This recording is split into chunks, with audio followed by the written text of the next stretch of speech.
Die reis van die wyse manne.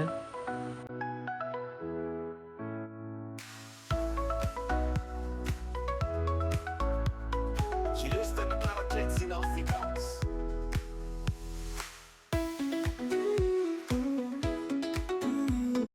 In 'n ver land, ver weg van Bethlehem, het 3 wyse manne met die name Kaspar, Melchior en Balthasar 'n spesiale ster in die naghemel gesien.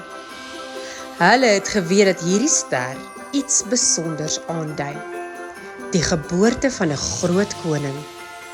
Die wyse manne was baie geleerd en het die sterre bestudeer, en hulle het besluit om die ster te volg om die nuwe koning te vind. Hulle het hulle kamele gelaai met kos, water en geskenke vir die baba. Kaspar het goud gebring, Melchior het wierook gebring en Balthasar het mirre gebring. Hulle het geweet dat hierdie geskenke baie waardevol en spesiaal was vir die koning wat gebore is. Die reis was lank en moeilik. Hulle het oor berge en deur woestyne gereis. Gedurende die dag was die son warm en het hulle stadig vorentoe beweeg. Maar in die nag het hulle die helder ster gevolg wat hulle die pad aangedui het. Op 'n aand na baie weke van reis het die ster helderder as ooit begin skyn. Dit het hulle na 'n klein dorpie met die naam Bethlehem gelei. Hulle het geweet dat hulle naby was en het opgewonde verder gereis. Die ster het bo 'n spesifieke huis in Bethlehem gaan staan en die wyse manne het geweet dat hulle die plek gevind het. Hulle het by die huis aangekom en is vriendelik deur Maria en Josef verwelkom.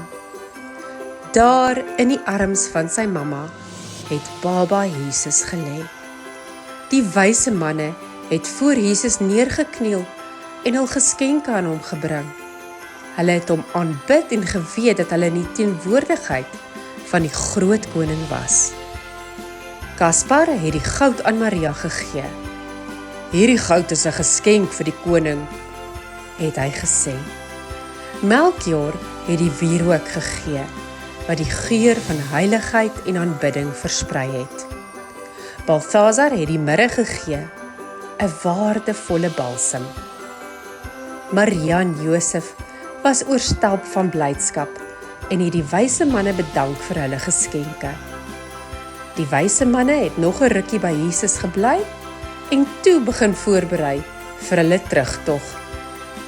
Maar 'n engel het in 'n droom aan hulle verskyn en hulle gewaarsku om nie terug te gaan na koning Herodes nie, want hy wou die baba kwaad aandoen.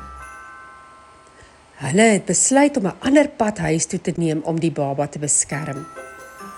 Die wyse manne het met blydskap in hul harte teruggekeer na hulle lande.